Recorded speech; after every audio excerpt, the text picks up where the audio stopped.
Hi everyone. Welcome back to another episode of Can We Discuss with Yara and Petra. On this week's episode, we are joined by our very, very good friend and newly certified parent coach, Jude Al Abed. This is the second time we host Jude on our podcast, and we couldn't be more excited.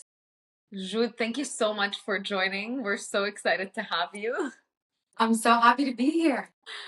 Okay, I'm gonna dive right in because since the last episode, you have now officially become a certified parent coach. Correct. I want you to touch on what that means and how you could work with new parents, basically. Like if someone هلا اليوم wants to come and work with you, what does that essentially entail? So I graduated from the JAI School of Parenting. And now they have a specific program, and the way they do it is it's a 12-week transformational program. It's mixed with education, but also a lot of it's just therapy. It's just having a safe space where you can talk to a parent. As part of the graduation requirements is having a practice client. So I actually did the full JAI 12-week program with a practice client. It was so enlightening to see another mom just literally doing her best and realizing that yes, we may have different stories, we have different children, different ages, but we all share the same feelings, and just having that safe space allowed for just so much learning on both ends, really. Yeah. I think Hatta with little mighty moments, you kind of started doing that already. Yes, with a lot of the stuff that you were putting out there.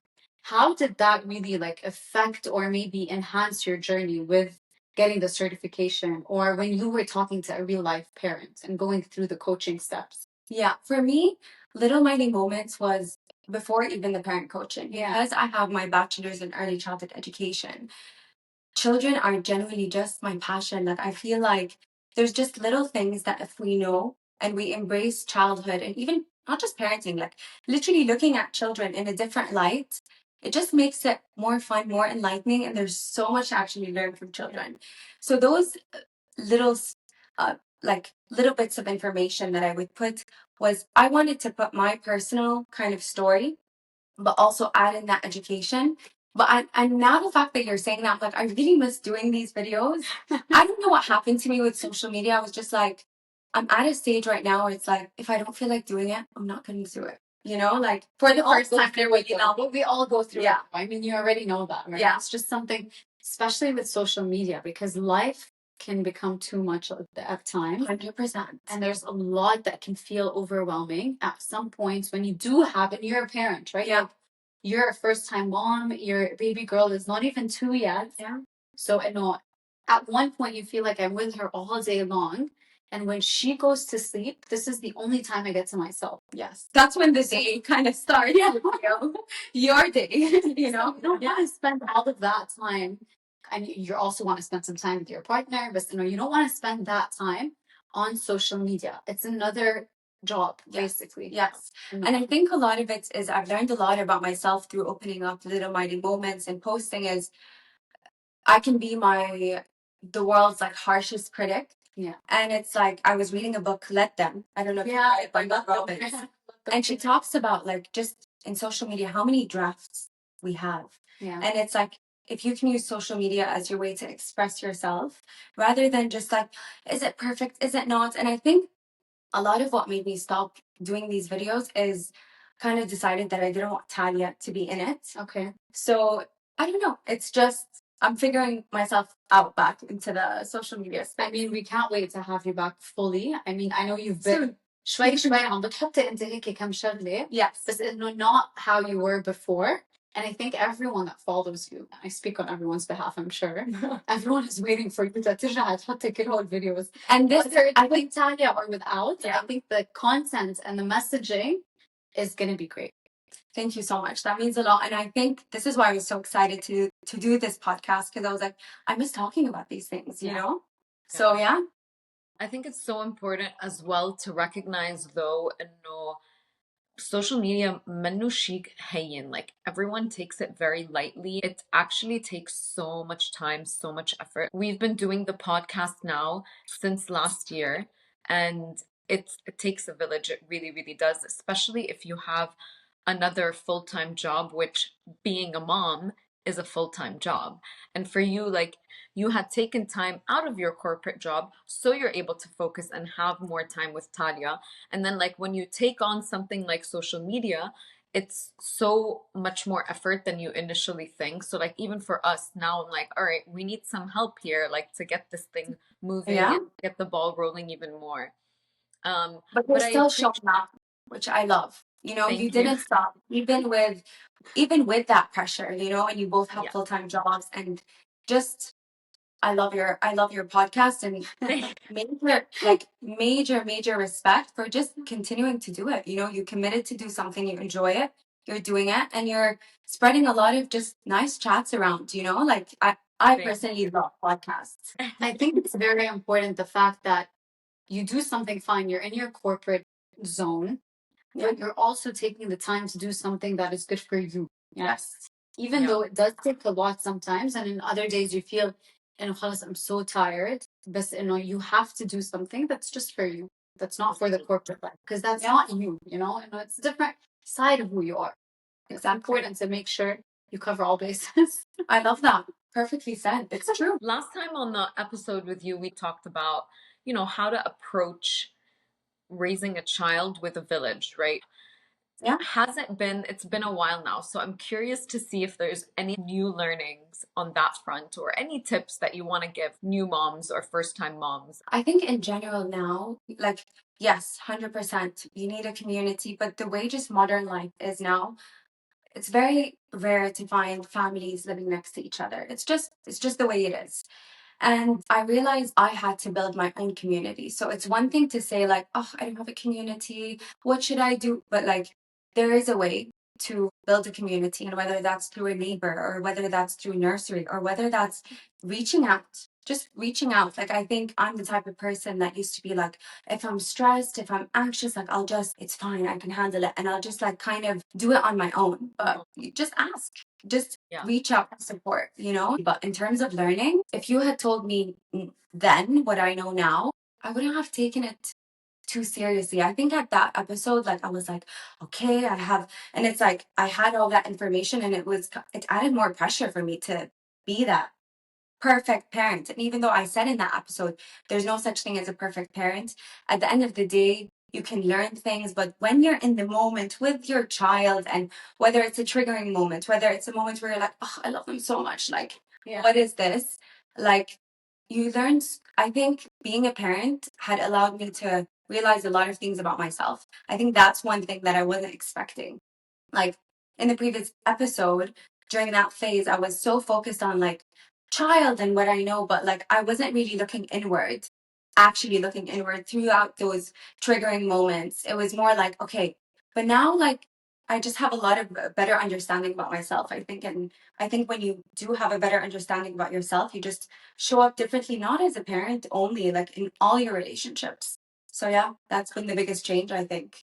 I think you need to fill your own cup before you're able to fill anybody else's cup. Yes, yes. So what is the one major thing that you would like people to kind of know with the journey that you've been on, and everything that with the certification and everything that you've learned on a personal level? Yeah. What is kind of this one thing that you would like to discuss or to tell everybody? Um, One thing. That's a bit tricky. Can I have a couple of things? You can have whatever you want. A couple of short things. Yeah. Um, I think because for me, I get really passionate about this. So maybe like I need you guys to stop me when like I go on a bandwagon. But I think one thing I'd love to tell like all parents, or just really anyone in general, forget being a parent. Like, I think sometimes it's so easy to take this life so seriously. Yeah. Right? We take things, and there's merit in that, because you need to take your life seriously and you need to be responsible, but also there's a point in time where you need to just accept that you're just doing your best. And one day that's going to look different than the next. And I think another thing that I would love to tell parents is, we look at our children, and I think you only see this like toddlerhood onwards, when they're like more vocal, they want to be more independent, they need that power. You see things in your child and you're like, how should I change this in my child? And it's like the best intervention, truly, genuinely, and the one thing that's so beautiful about like everything to do with parent child is It applies to any relationship. Yeah. Literally. Intimate, friendship, with your family. When we're so focused on changing someone else, it just doesn't work out in anyone's favor. Everyone's going to change, even children, when they want to change. So the best intervention you could do as a person is just look inward and say, like, okay, this person is acting in this behavior. What do I need to change? How do I need to put those boundaries? How do I need to be that, you know, those clear limits? Because you can be, I think we get it like a bit confused. Like it's like either loving and gentle and very permissive, or you're like firm and punishments and timeouts. Like, why do we need to go to extremes? You can still be firm, loving, and just boundaried as a person, as you should be, even as a parent. And I think in every relationship, boundaries are so important. I think it's so interesting to say as a parent you should set boundaries for yourself with your children. I feel like parents tend to have guilt towards setting boundaries with their kids. I don't know, I'm not a parent, but like from what I see, it's like my friends almost struggle to like put themselves first. And sometimes like it is important to say this is a healthy boundary and you're actually helping your child when you put these boundaries. I love that you mentioned that. And I think just in general, when we think of like when we struggle to put boundaries, it's actually such a normal feeling. Like I struggle putting boundaries, and like Yeah. Talia's, it's hard. It's hard, especially that, like you could just like let go of one boundary and it's fine. What's going to happen? But I think that's when two things. So like, is it really a boundary? Like for example, for me with Talia, boundaries are safety stuff. If it's not safe, and boundaries are also screen time and bedtime and things like that. But maybe we can talk later about like how to put those boundaries in with children, because it's kind of like a simple equation that you can follow and you realize there's reciprocity on both ends. But I think a lot of the times when people are afraid to put boundaries, it's because of the emotional reaction that we're going to get, right? And so I think when parents really struggle with setting boundaries, it's because of they let their children's emotions dictate the parents' behavior. Yeah. Why? Emotions are okay. Any emotion can come, but the boundary's still there. Yeah, it's very true, and it's very true that you said, Kamena, and it applies to other relationships as well in your life. Like with friendships, it's the same thing. Like the guilt comes from that emotional response. Like, how are they gonna, perceive this boundary versus them reflecting and also considering that no, this boundary is set for that person because of their own personal reasons, which has also come in something important to teach your kids is like you have to respect people's boundaries. Now You you have have to to tell me respect your own boundaries as well. So I think when you're teaching children about your boundaries, they start to learn and they start to appreciate that they can also have some boundaries. Yes. And if you teach them early on that it's okay to have specific boundaries, it's okay to tell people that they said something, maybe somebody said something to the child and they don't mean it. It's okay for you to say, I know that they don't mean it, but it still made me upset. Yeah, so that kind of gives the child the okay for them to have their boundaries themselves as well. Yes. And I think that's very important. You can have boundaries as a parent, but the child is also allowed to have these boundaries, and you should allow the fact that it's going to be there. It's a two-way thing as well. 100%. And I think the other side of that is they realize that all emotions are okay. So they're not sitting in that. They're okay with all their emotions, because at the end of the day, if we talk about anxiety or any of that, it's us not trusting ourselves that we can just go past it. Go past it. Yeah. yeah, And it's or have usually or an even like emotion. yeah, or even have those emotions. So now we talked about the boundaries. Now you have to tell me about that equation that you mentioned in the beginning of like the equation of setting boundaries and how parents can make that happen. Yes. So for me, for example, I realized that, of course, I'm not saying that I'm going to set a boundary and the expectation is for a child to be like, oh, thank you, mom. Like, thank you for setting this boundary. I understand you're doing your job. No, if that's the reaction that we're waiting for, like, we're not going to get that. We're not going to get that. So let's set ourselves up for success. Understand that I can set a boundary. My child can have an emotion about it. And that's not going to change my boundary. I can still empathize with my child having an emotion. I can sit there with the child, but the boundary is the boundary. So usually a lot of times when I realize I'm getting like a lot of resistance or power struggles with the boundaries is just like adults, we children also have a need for power. Yeah. They have a need for control. So I realized, for example, there was a time where like Talia, anything and everything that I would say was a no. I was like, okay, you know what I'm gonna do? I'm gonna give this girl so many ways to just for her to be the person to say yes or no to specific things so that I can have that credit, right? Because she'd be like, oh yeah, I had a lot of power and there isn't that need for that control. Yeah. Yeah. And genuinely it works like magic. She does give in. It's time to brush teeth. And then, for example, I use counting as a strategy. Now for every child it's different, and for every age it's different. So my daughter is now almost 2 years and I use a lot of counting. I feel like when she's prepped, and it genuinely it works with all of us, even children, when we're prepared and we know what to expect, there's little resistance. So okay, now it's time to brush our teeth. No, no, no, no, no. She's playing, she's running away. Okay, I'm gonna count to 10. And when I say 10, Talia is gonna come to the bathroom and we're gonna brush teeth, or I'm gonna have to help Talia. Then we count. I count slowly, 1 to 10. Sometimes she'll go to the bathroom, and sometimes you need to physically help her. And that's fine. She knows. She doesn't cry. She doesn't cry because she's prepared. She has that expectation. At 10, we're gonna brush our teeth. Yeah. Yeah. My mom used that, the counting a lot. Oh my God, I'm just like counting all the time. My mom, what? And then by 3, me and Petra would be running. My brother me and Petra would be running. It skipped Rawad. But for us, even mom used to put like I was horrible at eating my food. Very slow eater. Very slow eater. كنت تحط لي timer on microwave, you know? And it's like by this time, yeah, تضلك قاعدة تيخلص صحنك, you know? And if it's not done by then you were punished, you know? And then now it was like, okay, how can I throw away the food? We put it. We get creative as kids. Yeah, we act as if we put it in tissues. We put it under our plate. You know how like you'd usually do if you're at a restaurant. Yeah. And then when we're done or the timer is done, we throw away our napkins that we've just had all the dinner and the lunch. I used to do it with meals with like food that I didn't like. Petra used to do it in general. Yeah, it was not a great time. I hope I don't get picky eaters. Jason's not picky, so I'm hoping that they get that from him. But picky eating is not fun. Let's just say that. Still somewhat of a picky eater, I have to say.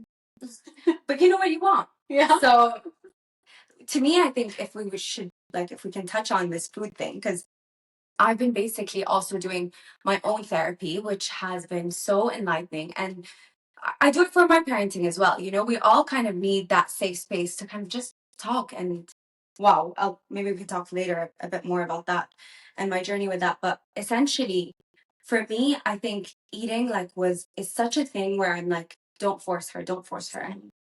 And because it's like, even if she doesn't even know, I get so angry. Like, you should be hungry. You haven't eaten anything. And I think the reason why I found the perfect balance with Talia is I genuinely strived to every single time, like, not put pressure. It's such a simple thing that you don't think of, but just them being able to be connected to their body. And I know some people are connected to the body of Sharafik. But yeah, these little things, even eating, will allow them, and okay, stop, I'm full, I feel full. It could be stop from a person that is actually treating them like shit later on in life. Yeah. But like that, my body's telling me like this isn't right. Yeah. Yeah. And then I realized like I was doing all of these things, but then hatta with the therapy, it's like it's crazy because with parenting, it's like you could do things, but then it's the energy you bring to the table and the intention. Mm-hmm. So my energy, why she was stressed around eating because I was stressed around eating. You know what I mean? Yeah. Even though I wouldn't say those things, but my energy was still stressed. So I'm done when I let go and I'm like, good, exactly. Exactly. This is our option. Let's try to shape them. Yeah. And it works. Leke, and I think that has to, like, it's a very nice connection what you said earlier. Sometimes we forget that kids are humans and innately they have the same like instincts. And so I think that comes as well into play here because it's the energy that you bring to the table in everything, right? And it's the same thing when you walk into a corporate meeting, for example, or when you are having a conversation with your husband or your friend. It's the energy that you bring into it that they're gonna really respond to, you know? And kids pick up on that too, yeah. They pick it up, but they pick up on it so much. And I think some kids more than others. So, like, for example, Talia, she picks up on every single, like, it's almost stressful because also now, voila, I'm at a stage where I'm like, oh, I don't feel that well. Like, I don't want to be around her, you know, because she'll Yeah. sense it. But then again, like, you're So, human. yeah, You're human. like, if a parent came to you and had this issue, what is something that you would tell them? How would they approach this? Like, basically having A child that is very emotionally aware. Emotionally aware. I think it's a gift. It's because it's so easy to go like, oh no, she's so sensitive. It's so easy to like label children in that way. The way I like to look at it is she's so emotionally aware, but for as a parent, how to go through that, because it's not easy to have this la la land energy all the time, and people have different contexts in terms of their parenting. So there's no right and wrong, but I think just don't forget to be human, because it's so easy to sit and be like, I need to say the perfect thing. There's no perfect thing to say. Yeah. Just be human. And that's why I think parent coaching is so successful, and why a lot of therapists move from like working with children to working with parents, because they do realize that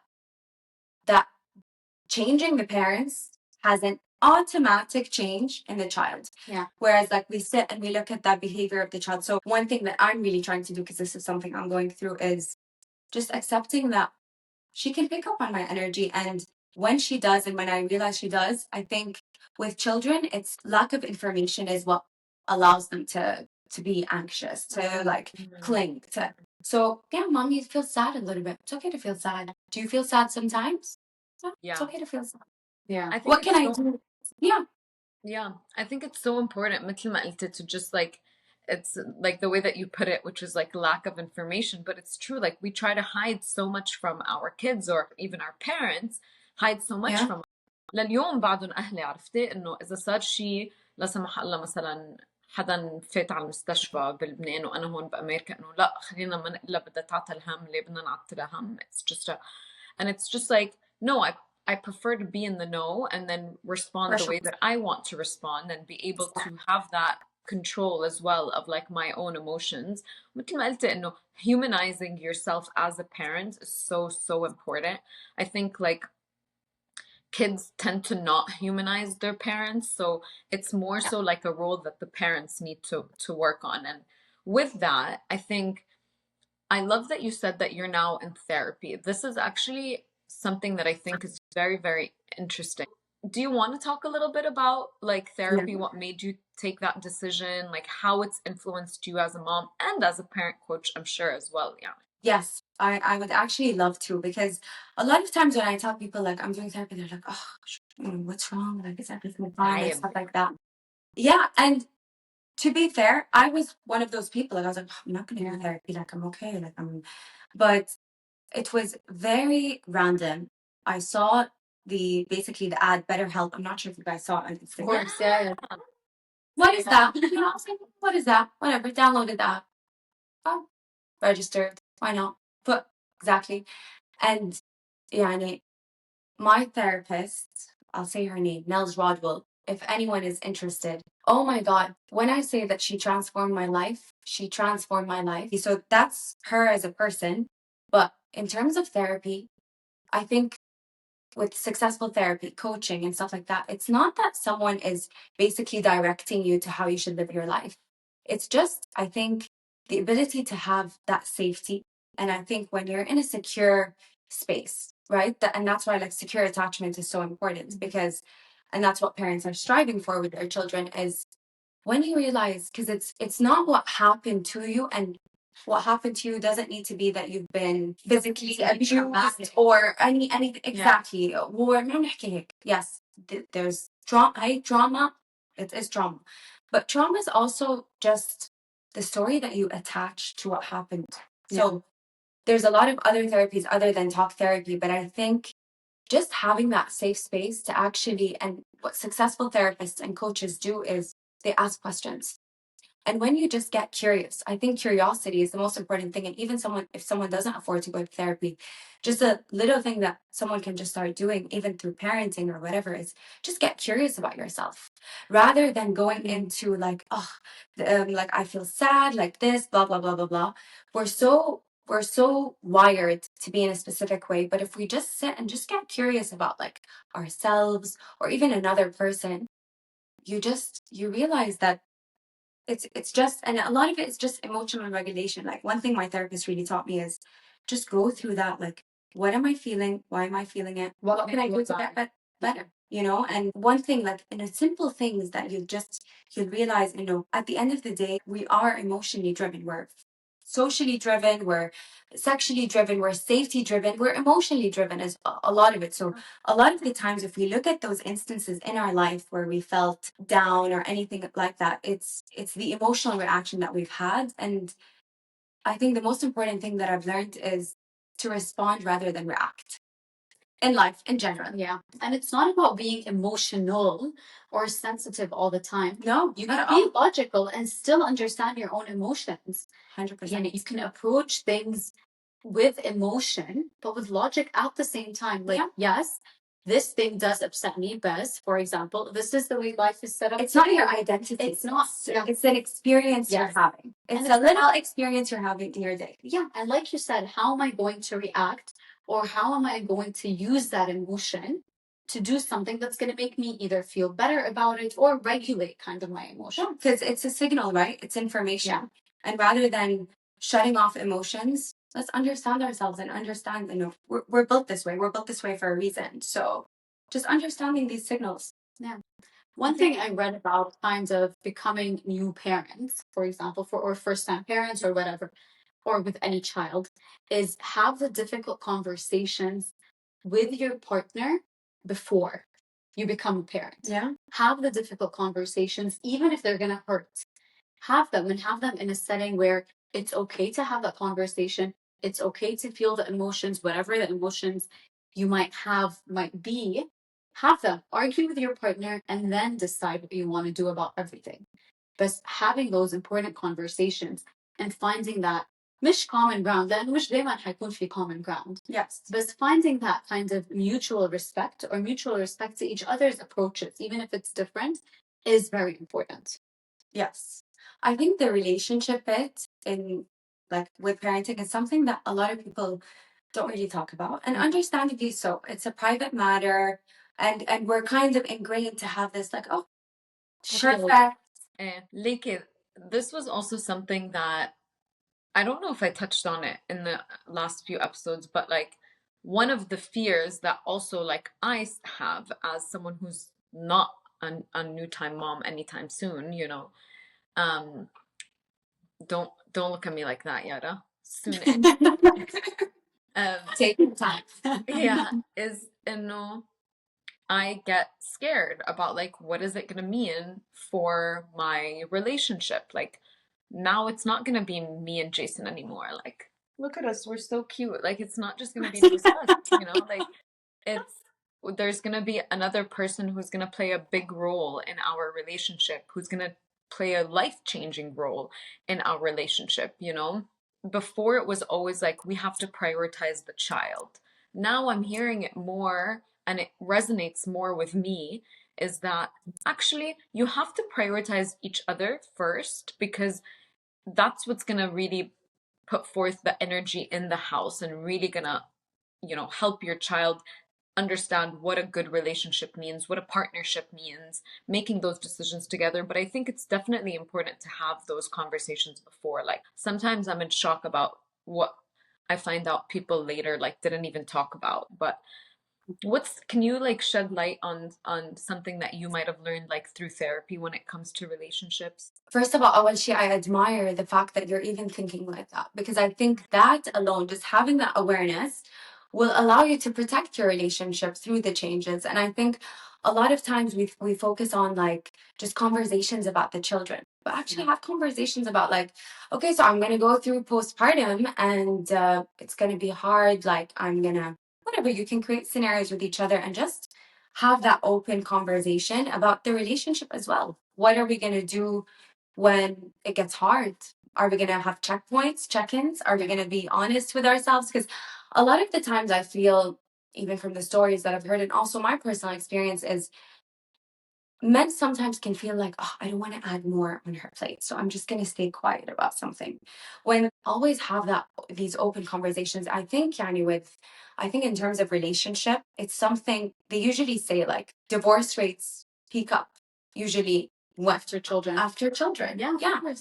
And there's good reason for that, because women and men have it completely different. But at the same time, if we could just park a little bit and just postpartum, like, let's talk about that. Postpartum is a stage that is a stage. Yeah. It's a stage because it's a stage. And It's a thing. It's a big thing. It's a thing. And some people skip over it, and some people do feel like they're completely fine, but postpartum is a big thing. Postpartum is a big thing. And I'm not like, I listened to this in a podcast and I absolutely loved it, because she was like, so what do people do when they want to torture people? Let's say remove the babies out of it. Okay, remove the temperament of the baby, remove your birth, remove all that. Just postpartum. Okay, just that stage. Change a person's routine, change a person's sleep habit, change a person's diet, add to that, keep the hormones. Yeah. I mean, they torture some people in that way, right? Yeah. So I think just understanding, and they say that women's mental health is the most vulnerable during that first year, that postpartum year. I'm not sure about the number, but first year, but it is. It's there for a reason. But I think it's understanding that it's a stage, and talking about, like, in relationship wise, the man isn't going through any of those changes, so obviously, and they have this big change too. There's a baby, maybe every man is different, maybe they have more financial responsibility all of a sudden. And I think with women, we're so nurturing in general as species. So women, you first give birth, you're breastfeeding your baby. If you're not breastfeeding your baby, you're holding your baby, you just gave birth, you're feeling everything, you're getting those cuddles, you're getting, most likely you're getting more maternity leave than he's getting. You're filling that cup of nurture, of physical, of that. Whereas the man didn't go through any changes physically, hormonally. And I think they look at their wife, and obviously they want to provide as much as they can. But a lot of men, either, there's two extremes, right? There's the man that'd be like cutthroat, doesn't care, will say it as it is. And then you have the middle ground, which is the open conversation. Like, I see you have a lot on your plate. How can I help you? Like, just having that open conversation, I think, is so, so important. And I think, look, like, I'm biased, right? Because I'm a woman. Like, I'm going to be like, men need to, like, understand, like, it's a tough stage. And it is, 100% it is. And major respect, like, to every single woman. We were built to do this, and we do it all so well, honestly. But I think it's also understanding that your relationship, yes, this is a big stage in your life where you're getting a child and stuff like that, but your relationship also really matters, right? It shouldn't take a backseat. It shouldn't take a backseat. And if anything, if we think about the grand scheme of things, eventually our children are they're gonna grow up, they're gonna go, they're gonna get married, and you're gonna be stuck together. So it's actually a very big priority if you make it, And so it is a big priority. So I think it's understanding that it's a stage that you're both going through. But I think if you ask me, one of the most important things that I've learned is just that open conversation, open communication, genuinely open communication, and having these check-ins. Yeah. I think it's so important to have those check-ins, and I think I'll play devil's advocates here since we're all females on this podcast right now. But I'll play I the feel like we man's need point. some manly. I'll play like the man's point of view, but I think like كمان هن مثل ما قلت انت, I think being pregnant those 9 months prepares you differently than like all of the sudden one day there's a human in your life, from a man's perspective. ومثل ما قلت, they're not going through all of the hormonal changes, but for men, their instincts becomes like the protector, the provider, all of those things. But at the same time, men, they still want their independence as well, always, so how are we able to find the right balance here that's going to work for us both? Because yes, while going back to female perspective, while I'm a mom, أنا كمان I want my independence as well. وأنا كمان I want the same things. I crave a girl's night out. مثل ما أنت you're gonna crave a boy's night out. You know what I mean? Like, it's just having those conversations even before having children. It's very important to have those check-ins sure. into your relationship. Like, But that should always be the case. It should be part of your routine, whether you have children or not. Like these difficult conversations need to be a part of your ما ضروري daily بس إنه every once in a while you have to have these difficult conversations. And it's not having a difficult conversation to just have the difficult conversation. It's about making sure you're aware of the past or whatever the past has to hold and what the future might bring, kind of preparing yourself for where you're going to stand when that time comes or when the specific circumstances or situations do arise within the relationship or even when you are a new parent, right? Yeah. And I think that's kind of very important. It's very important. I think if I can touch كمان شوي على الcultural element هون اللي بتلعب دور كمان كتير كبير if you're an Arab, there's a lot more like pressure from the society on the mom when you become a family, you know. But there's also conversations as girls that we were taught انه مش المفروض to have, you know, like you don't talk about certain pressures that you're feeling, or إذا أنت متضايقة ما عليه ما هو كل نهار بالشغل، عرفتي إنه ما تحطي عليه هالقد. Oh, for example, postpartum, like a big thing I know some of my friends went through is even conversations about sex with their husbands, you know, like إنه عيب تحكي عن هيدا الشيء. طب ما يا خيي أنا my whole body is going through something. Let's also talk about like how your needs and maybe my needs are met during this time, you know, like إنه كل هول this cultural element of عيب إنه نحكي بهول المواضيع. Yes. كتير بحس أنا ما بعرف إذا أنتم بتحسوا بس أنا كتير first of all I'm very against all of this عيب shit and everyone knows this, but I think it's so important to remove the عيب and remove the taboo from your relationship and make sure that, like you said, you're having a genuinely open conversation with or without kids, you know? Yes, 100%. I love the way you said that. Thank you. Now I'm watching a show called Parenthood. And so Parenthood is a really, really cute show, actually. And my dad recommended it. And one of the women just gave birth, and her husband was talking to his brother, and he was like, you know, we're going through like a dry spell postpartum, and he was speaking about it in a way where it's like, yeah, me and my wife had talked about it already. We know that this dry spell is gonna come. And his brother was like, oh, why don't you just seduce her, set up a dinner or something? And Adam was very much like, no, I know that this has to be when she's ready for it. She's gonna come to me. It's important for men to understand these things, to understand like the biology behind what the fuck is happening in your body after you give birth, you know? Yeah.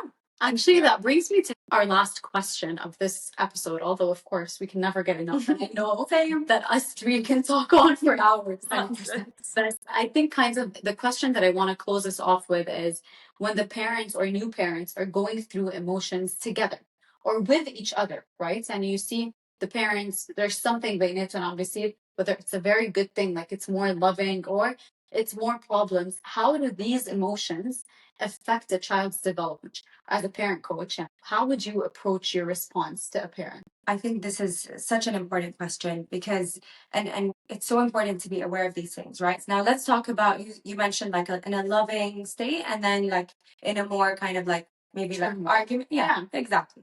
So loving, show them 100% because at the end of the day, when a child is looking at a loving relationship, they're taking that as information about what to expect for themselves, right? So at the end of the day, we want to be the best role models, but we're human, just like in any other relationship. And no fee, sometimes you guys are not going to be all lovey-dovey, and whoever has that image is just lying to themselves.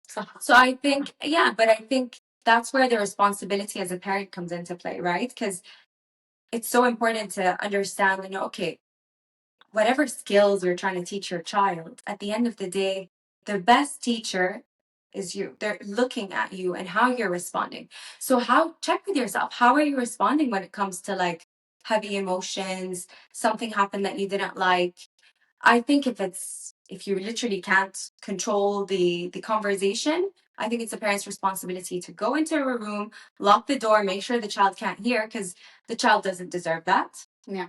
I strongly believe in that, because it does definitely, because for children, they're looking and everything is their fault, right? That's how they see it. Their parents can't be at fault. It's their fault. Did I do something? You know, my parents are both upset. My parents are arguing. It's my fault. What did I do? And they'll take that shame. You know, هلا أكيد we need to be human. I'm not saying that if a child saw their parents arguing, and we all saw our parents arguing, I'm sure, you know, it's part of life. Yeah. So it's not like to sit and be like, oh, like I'm the worst parent, or I'm not. But it's also just, as a parent, there is a responsibility that you have, and you can sit and read all the books that you want and do everything, but the best thing that you could ever show your child is just how you interact with not just them, with other people, with a waiter, with an intimate relationship, with a stranger. Because they're learning from, they're learning by observing you and from the actions that you have. Exactly. Now, and at the end of the day, it's managing emotions, right? So I think that's why the emotion regulation is so important. And I repeat it often, because it's, at the end of the day, if you nail it down, it's all Boils an down. emotional. Yeah, I think it makes total sense. And I think, like you said, like it's the parents' responsibility as well, in terms of like how they communicate with each other. يعني إذا Jason بكرة بيعمل شيء that bothers me in front of my child, I don't have to be a snappy bitch at him. I can do that behind closed doors, you know? But you can set that boundary. Yes, but you can still set that boundary even in front of your children. And I think a child needs to know. Because if the child learns by watching their parents, and they see their parents, and they see the way a woman treats her husband, or the husband treats his wife in front of the child, they might grow up to think, oh, this is okay. And I think this breeds, I mean, this is a whole other issue, but it breeds a chain of reactions. Domestic abuse is obviously one of those things that you see, you mimic, or you accept as an adult. And I think making sure that you have those conversations in front of your children as well, having them understand that what this person did or how this person reacted, regardless of who this person is, and I felt this way, it's okay. We can just work through it and move on. Exactly, which is basically what all therapy is about. It's not what happened, it's the thoughts that you attach to it. So if you just sit with your child and you talk to them about what happened, you just make sure that they have that coherent narrative in their brain, which they're trying so hard to like just wrap up, and that's what allows them to understand things, you know? Yeah. Well, مثل ما يارا قالت, يعني we can sit here and talk for hours and hours. Yeah, there's so much to talk about. There's so much to talk about, and we're always happy to have you on for a third time, Jude, Amjad, because there's in the world of like becoming parents, there's so much to learn every single day, I think, and I'm sure you guys are you Jude are already going through it, and you Yara, I'm sure we'll start to go through it soon, and I'm sure already like having those conversations. She's already told me there's a lot that she wants to share. Yeah. A lot. But Amjad, thank you so much, Jude, for coming and joining us again for this discussion. We really, really appreciate having you here. And everyone, as usual, please make sure to drop any questions or comments below, and we'll make sure to get them to Jude so that she can get back to you. If you're a new parent, or you've been a parent for a while, you can always learn new things. And if you're looking for a parent coach to support you on that journey, Jude should be your go-to. Thank you so much, ladies. Thank you, Jude. Thank you, everyone. Thanks, everyone. Bye. Bye.